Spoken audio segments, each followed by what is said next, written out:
Знаешь, почему твоя жена постоянно тебя использует? Потому что для нее семья – это не мы.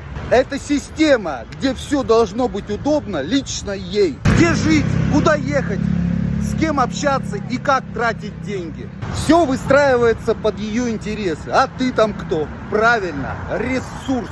Ты думаешь, она за тебя переживает? Нет, она переживает за себя, чтобы ее комфорт не сломался. Чтобы ты продолжил терпеть, молчать, тащить, зарабатывать. Ты ей нужен не как мужчина, ты ей нужен как достигатор ее целей. И самое смешное, чем больше ты подстраиваешься, тем меньше тебя что, любят и уважают.